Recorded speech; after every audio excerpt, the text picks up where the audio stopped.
As I mentioned in the beginning, I will recap now the 18 paradigms that that Mind Focus Coaching, Mindful Choice has developed. And these paradigms are signature ideas or signature principles that help you understand and use these tools for change. So the first one is how we think, not what we think, right? Our emphasis is how the mind, how thoughts process, the pattern of thinking, not specifically the content, okay?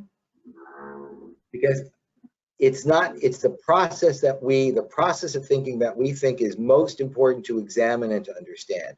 We are a metacognitive approach, which means that we are focused on thinking about thinking, okay? As opposed to cognitive, we are metacognitive. Now, the second one is awareness of constantly choosing, right? As we mentioned today, you make 30,000 choices. We're always choosing, okay? So, but we're not necessarily always choosing mindfully. And that's what we bring to the table. We help people recognize how they are making choices. And in knowing that, knowing how they're doing it, we can help them make better choices, okay? The third paradigm, what is going on, not why it is happening. What versus why. That is a fundamental concept of mindful choice, right? If you want to find a solution to a situation, to a problem, you look at what's going on. You don't ask why it's happening. Why leads more often than not to blame, to guilt, to speculation. What gives you parameters that you can actually hold on to and change? Number four, our choices create our reality, right? The choices we make lead us forward in our lives, right? So we are the sum total of our choices, but we are also creating a reality, because every choice we make, there's a choice we're not making. And that's how we create our reality, right? So we have control over our choices, and therefore we have some degree of control over the reality that we create. Number five is backward design, right? Dr. Meyer described that today again. Start with the end, start with the end result, which is the destination, and then work your way back from there. Right? Number six is destination versus journey. Unlike many modern day gurus who talk about that the journey, it's all about the journey, it's all about how your life is going to proceed. Our belief is, our position is that you don't know what journey to take unless you have a destination. Only when you have the destination can you determine what your journey should look like. Number seven, primary versus secondary or secondaries, right? The idea that what we've discussed today, in any situation, you always want to keep your eyes focused on the primary task, because when you allow your thoughts, when you allow yourself to be distracted or stress comes up and leads you to the secondary task, invariably the primary task gets lost, and that can lead to some very serious complications. Next. Number eight, the primacy of executive function, reason over impulses. We really didn't talk about that much today, but it is in the previous seminar. That's in the week number 2. And essentially what it talks about is the fact that we believe that the brain, the new brain that we have, the brain that the cerebral cortex that creates operates our executive function, can manage our actions and our choices better than our old brain that simply responds to impulses, that generates the fight, flight, freeze response.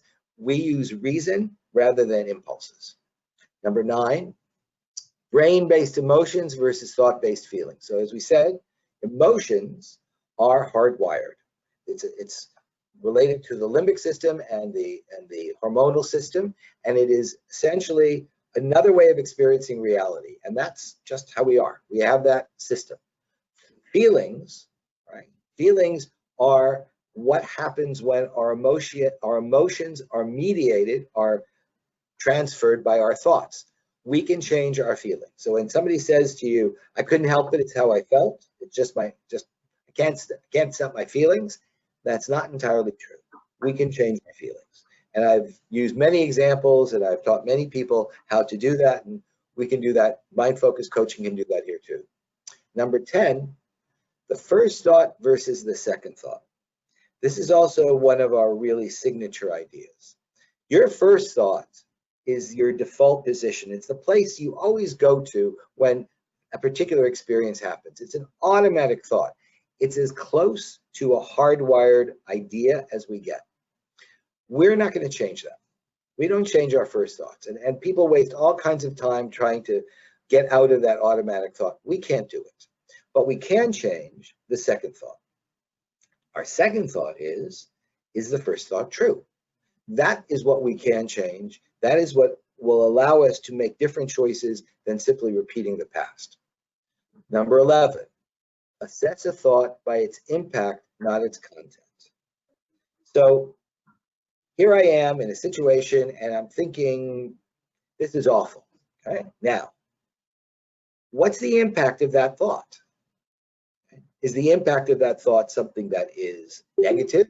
Impact of that thought something that's positive? How does that thought lead me forward? That's my focus. Not whether I'm thinking something is good or awful. It's what does it do? Where does the thought take me? Number 12, the process of choice is binary. All choices are fundamentally, I can do X or I can do not X. Now, obviously, not X can be many things. So when I come to the next choice, well, if I'm going to pick not X, I can pick this not X or this not X, right? The whole, it's the fundamental basis of the decision tree. And all choices are binary, and we always have choice. In fact, if you don't see choice, you know something's going on. Number 13, in this moment, there is only one choice. That decision tree that I just mentioned always has, at any given moment in time, it's only this one choice that I'm dealing with that has any meaning, because every other choice doesn't exist until I make this one. So I don't need to be thinking about all the other choices that are available. I just need to think about this one choice first. Nothing else happens until I make this one. Number 14, we are the sum of all of our choices, right? All right. That's what makes choosing so important, because it will define who we are. That is us. And if we can make better choices, we can become better people. Number 15, right here, right now is the focus, okay? It's at this moment in time, I'm going to be thinking about the present. I'm not going to be thinking about the past, because the past is not going to advance me forward towards my destination. It's focusing on what I'm doing in the present that's going to make me succeed. Number 16, attitude is the pivotal moment of choice, right? At that moment when I'm choosing, whatever attitude I have is going to heavily influence the direction my choices are going to take. So acquiring a particular attitude is going to have a profound effect on how my future is going to look. Number 17, tunnel vision effect. This is a concept that we've taken from physiology, about how when people are in tunnel vision, their peripheral vision gets lost and all they see is what's right in front of them. There's a behavioral parallel where we stop thinking about any solution and all we can see is the problem. We only see one path, that path is problem. We don't see a choice because we can't see a solution. And the easiest way to get out of tunnel vision effect is to breathe. Breathe deeply, oxygenate your brain, control the vagus nerve, and you will get over tunnel vision effect. And last but not least is the concept of the green door and the red door. This is a wonderful visualization of choice, of binary choice of your future. There's a red door, and the red door takes you back to self-doubt, to confusion, to conflict. And there's a green door, and the green door leads you to more positive self, the choices that you try to make, the destination that you want to reach. So when you think about the green door, red door, every situation you're in will have a green door and a red door. And those are our paradigms. Dr. Meyer. And by the way, throughout the 7 webinars we made, we have been through all those paradigms, and you can find them, the recording for all of them on our online platform. So if you only start with us today, you really can catch up. This is really today a strong recap plus more in depth of different methods. So closing remark, it's an interesting, I show you an interesting little sketch here. If A, B, C, D, you take A equal 1, B equal 2, D equal 5, then knowledge will make the total of 96. So knowledge is 96% of your chance to succeed. Hard work is creating 98% of your chance of success. But they are both important, but their total falls short of 100%. So what makes 100%? Attitude. And if you look at it, your attitude will be 100% what makes you succeed. So MFC is totally about attitude.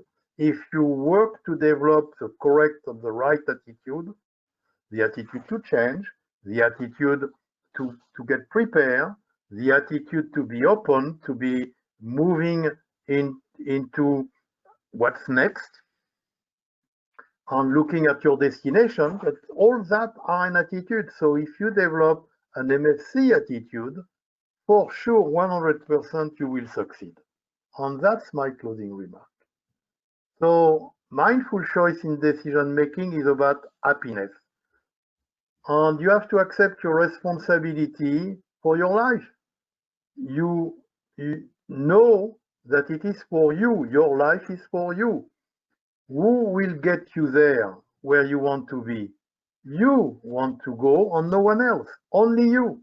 And that is important to enforce you and to know that you have the power to change your path and go to the future you want and make the decision, right or left, but you need to decide.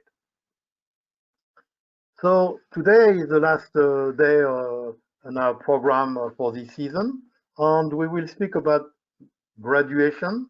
We have Marianne Berzon and Jeff Davidek, who have been with us since the very beginning of this series, and we would like to present them with a certificate. So Jeff, are you with us? Can you? I am. I am, and I'm very very honored. Thank you very much. You are welcome. You are welcome. So could you tell us briefly during the 7 weeks you have for 7 sessions you have been with us, 14 weeks. Could you tell us, is there anything particularly which you have learned on how it affects your life? Absolutely. So I have a fintech startup company that is based out of Carnegie Mellon, and we are focused on helping young people develop good habits, specifically with respect to personal finance. And so I found the mindful choice to be extremely helpful in understanding the different challenges of each of the hats that we all wear. And you know, for us, we've actually started applying this concept of the 6 different hats to some of our customer experience development, and we're trying to integrate it into some of the algorithms that we're creating, you know, to help people basically overcome different emotional biases that could have negative outcomes in their personal finance. Thank you very much. I want to thank you very much for your participation. It has been a great audience, and it has been really rewarding for us to share with you what we develop and apply every day. Thank you so much for your participation. Thank you for your participation. Thank you very much for being with us. Have a very good day. Bye-bye.